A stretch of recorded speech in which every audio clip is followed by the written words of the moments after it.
ரொம்ப ஹெல்த்தியான கருப்பு கவுனி அரிசி கொழுக்கட்டை எப்படி பண்ணுறதுன்னு பார்க்கலாமா? அதுக்கு முன்னாடி நம்ம சேனலை சப்ஸ்கிரைப் பண்ணலன்னா சப்ஸ்கிரைப் பண்ணிக்கோங்க.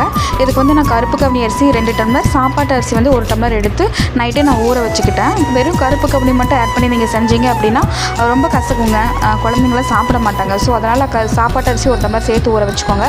இதை மார்னிங் வந்து 2-3 டைம் நல்லா வாஷ் பண்ணிவிட்டு தண்ணியை வடிச்சிட்டு மிக்ஸி ஜாரில் ஆட் பண்ணிவிட்டு நம்ம ரொம்ப குறகுறன்னு இல்லாமல் ரொம்ப நைஸாகவும் இல்லாமல் இந்த மாதிரி பதத்துக்கு அரைச்சி எடுத்துக்கோங்க. லாஸ்ட்டாக அரைக்கிற அரிசியில் மட்டும் கொஞ்சம் தேங்காவும் தேவையான அளவுக்கு வந்து கல்லுப்பு ஆட் பண்ணிவிட்டு தண்ணி விட்டு நல்லா மையாக அரைச்சி எடுத்துக்கோங்க. இதில் 1/4 டீஸ்பூன் ஜீரா மட்டும் ஆட் பண்ணிவிட்டு பல்ஸ் மோடில் ஒன்ஸ் மட்டும் அரைச்சி எடுத்து இது கூட நல்லா ஆட் பண்ணிவிட்டு மாவு பதத்துக்கு நல்லா கரைச்சி வச்சுக்கோங்க தண்ணி விட்டு.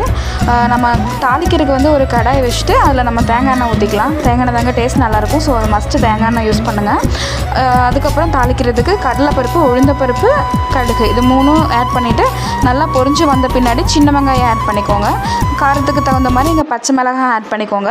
உப்பு போட்டு நல்லா வதக்கிக்கோங்க. அதுக்கப்புறம் மல்லியும் கருவேப்பிலையும் ஆட் பண்ணிவிட்டு நல்லா வதங்கி வந்த பின்னாடி நம்ம அரைச்சி வச்ச மாவை வந்து இது கூட ஆட் பண்ணிக்கலாம்.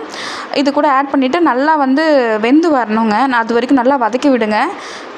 கொழுக்கட்டை பிடிக்கிற பதத்துக்கு நல்லா கெட்டியாக வந்த பின்னாடி சைடில் வந்து நான் இட்லி குண்டா வச்சு அதுலேயும் தண்ணி ஊற்றி வச்சுட்டேன் கொழுக்கட்டை வந்து வேக வைக்கிறதுக்காக.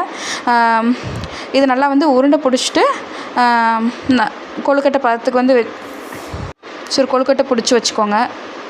இது நல்லா வெந்து வந்தால் நம்ம கொழுக்கட்டை ரெடி. இது கூட தேங்காய் சட்னி வச்சு சர்வ் பண்ணுங்கள். ரொம்ப நல்லாயிருக்கும், டேஸ்டியாக இருக்கும். இந்த மாதிரி வீடியோஸ் பார்க்குறதுக்கு நம்ம சேனல் வந்து சப்ஸ்கிரைப் பண்ணிக்கோங்க. அப்போ தான் இந்த மாதிரி மோர் வீடியோஸ் வந்து உங்களால் பார்க்க முடியும். ஓகே, தேங்க்யூ, பாய்.